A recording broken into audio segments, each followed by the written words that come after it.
All right, guys, so we've been getting a lot of questions about, Rich, how are you preparing for the world news and the world environment of governments around the world shutting down farms, these world governments and agents basically telling us that we should stop eating meat. They're trying to do lab-grown food, and basically this global takeover of not only the pharmaceutical industry, but now over the agricultural industry. And how are we preparing for that? Possible World War III on the horizon. You know, there's a lot of uncertainty right now when it comes to our financial markets, to our agriculture, to what's actually being put in our new food, and is it actually poisoning us? There's people out here speaking on this global movement about trying to reduce the population by 15 to 50%. People are asking me, how are you getting prepared? And in this section today, we're going to talk about food preparation. So there's different levels to food preparation that we want to take into consider. I'm going to show you real quick the first layer of our food preparation, because we have short-term, we have a long-term game plan. So let's first talk about the short-term game plan, because I'll just touch on it very quickly. When we talk about a long-term game plan, we're like, okay, well, these people are poisoning our food. They're trying to genetically modify our food. I'm just going to start a farm and grow my own food. Maybe I'll get some property and raise cow or goats or whatever, and raise my own meat. And that's great, but that's more of a long-term plan. We can't just throw seeds in the ground and have fruits and vegetables tomorrow. You know what I mean? So that's why I say it's a long-term. The other thing with it, it's not a flexible plan. It's a very stationary and rooted plan. If I have a farm, I can't just move my farm. If something happens and the dynamics of the situation in my area change and I have to move, or I have to move quickly, I can't just shut down the farm and just drag it with me. You know what I mean? So what I've done is I've invested in basically a year's worth of long-term preserved food, right? I'm going to show you this from ReadyWise Company. So we have this stuff here, and this is a 1-month kit. So this would feed one person for 1 month. And full disclosure, I'm working in partnership with ReadyWise currently. But before I went into partnership with ReadyWise, I had invested personally into 6 months worth of food for myself through different setups like this. And then we started working together because I believe in their product. But there's other companies that make this stuff, but the important thing is you find something like these, where these are nice. This is, like I said, 1 month supply. It's lightweight, easy to transport, waterproof, and if you gotta go and take this stuff on the move, it's very easy to do so. You can stack it and keep it in the garage or your storage or whatever for long periods of times, and you can stack them and get them out of the way for when you actually need to use them. What I would recommend though is this, because when we look at most of the long-term food storage companies, a lot of them are, freeze-dried or dehydrated. There's a way that they're going to pull the moisture out to have the food be without moisture, without oxygen, so that way it lasts for long periods of time. One of the things that we see is these meals are usually very high carbohydrate driven.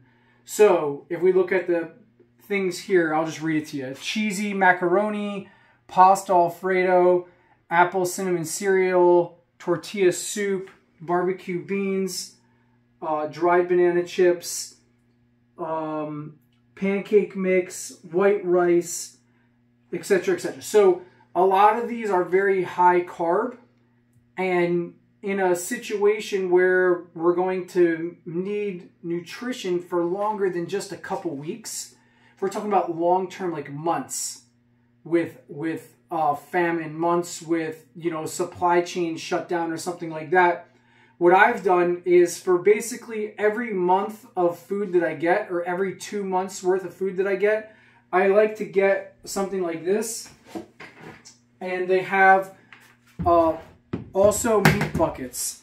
So the meat buckets have 15 years shelf life, right? It's a shorter shelf life because it's not just starches, you know what I mean? So these mixed in with this takes the shelf life down. So a lot of times they do these ones more independent. But what I like to do is supplement the meals here with the protein from this, or the easy one is these powdered eggs, which natural eggs obviously would be better if we had a farm, you know what I mean? And you could just eat your own eggs every day. But if you don't have that, again, on the go, maybe I'm not grabbing my chickens and taking my chickens with me, you know. But in this case, one serving, right, is 6 grams of protein. There's 144 servings in this. So the nice thing is I can, again, get that high protein count that I need, sustain myself for extended periods of time. So I'm not losing energy. I'm not losing massive amounts of muscle mass due to, you know, an inadequate diet, right? So what I recommend doing is getting your emergency food, supplementing it with some type of long-term protein that you can have. And then in addition to the protein, we can also supplement that with either extra dried fruits and extra dried vegetables. So these, again, I'll use basically supplemental. So my first primary investment is getting a couple months worth of food on standby. Cool, we got that. Then instead of jumping that up to like 6 months worth of food, I try to take that 3 months of food and then backfill it with the protein, backfill it maybe with some you know, long-term storage fruits and vegetables. And then once I have a good blend of that, then I like to extend that out for the next couple months. Or we're looking at how many people in your home. So if you have, you know, 2 people in your home, then you would need double this. So this would be for 1 person. You would need another one for a 2nd person, right? And so on and so forth. And then one of the things we can do as we build off of that, more for like long-term storage stuff, is you could get things like heirloom seeds. And if we have longevity, if time is on our side, right, or we want to do long-term planning, then we can start getting some heirloom seeds, right? There's lots of different places you can get those, but we can actually start looking at farming. We can actually look at setting up a chicken coop, and we can look at having some, you know, cows or some type of livestock if where you live allows for that. But if where you live does not allow for that, maybe we look at setting up some box gardens. Maybe you get one of those food towers, like the hydroponic towers, that you can start supplementing some of this stuff on your own and basically having a little bit more control of your diet, right? I know you guys probably are wondering what the inside looks like, so let's just open these up and let's just see. So here's the heirloom seeds, right? When you come in here, it's going to give you a list. This is nice. A variety, the weight, approximate seed count, planting depth, the spacing, the space between rows. Basically tells you days to germinate, days to harvest, you know. So this one's 2 to 3 years, right? So if we're doing a short-term plan, we're not going to wait 2 to 3 years for our asparagus, you know what I mean? But here you have beets, we're only 60 to 90 days, you know what I mean? You got wax bean 50 days. So depending on what we have, this tells you everything you need to know. And then we have our different seed bags, and you can see that they're resealable with Ziploc. so you don't have to use all the seeds at one time, right? But we have a wide variety of heirloom seeds here, right? From carrots to cantaloupe to cabbage, broccoli, etc., etc. So tons of seeds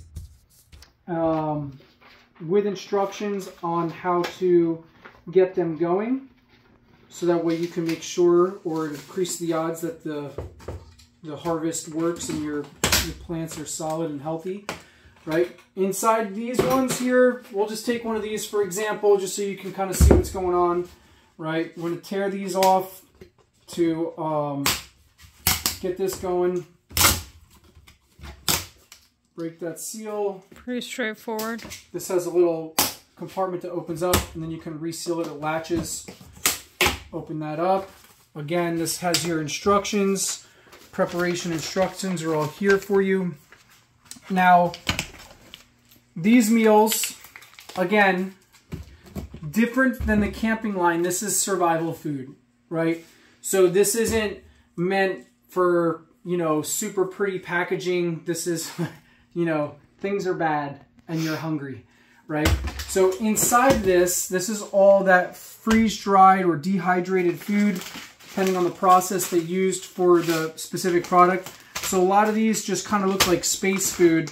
Again, it's not being marketed for commercial sale. So this is our cheese and macaroni, and this would be 6 servings. So maybe you eat this over the course of a few days, right? Maybe you don't make this all at one time, and then you would just seal the bag back up, and you can have that in a few occasions, right? Now the camping line is different. The camping line is going to be made, you know, per meal, lots of labeling and instructions and all the details on the label as if it would be an individually sold product, right? It would make more sense, right? But just so you can kind of see what's going on in here. Nice thing again, these are all waterproof. So, you know, we have the bucket to keep them safe, but they're in these metal foil containers. So that way, you know, they're weather resistant, even if they come out of the box and you need to just throw these things in a bag, it still works. For example, this one here is the banana chips, and so is that one, right? This one's your tortellini or tortellini soup, right? And whatnot. So just so you can kind of get a peek at what's going on inside these containers and how they're packaged, just so it's not such a mystery. You know, me just showing you these plastic bins without any insight to what's on the inside. So, but that's what I've been doing for my long-term food or emergency food preparation, right? There's many companies out there that provide this stuff. The one that we have here today is ReadyWise.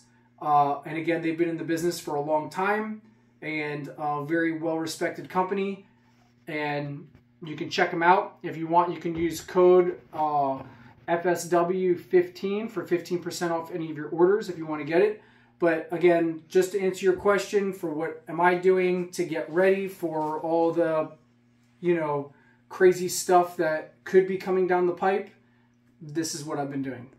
Just to add, these guys use their own freeze-drying company. Most of the big survival food companies use a major supplier, like they use pretty much the same company. These guys have their individual chefs and they have their individual freeze-drying methods. Yeah. So this product is controlled in-house. It's not someone else making the product and then just putting their label on it. They're controlling the making of the food, the packaging and all that kind of stuff is happening in-house. That's correct. Yeah, and they plan it very well, and it actually tastes good. Yeah. And if you're in the position to where you go, I don't know if I want to commit to this food, I've never tried it, then what you can look at doing is they have a camping line. So if you're going on a camping trip and you're like, yeah, man, I'm going to go camping, maybe I'll get these. There's other products that are more suitable for, they have like a 48-hour kit or a 72-hour kit, or just straight camping meals, which are more suitable for a weekend adventure. This is more for a long-term preparation and planning, right? So you can check out their website for the other product lines, you know, if that's something you want to check out.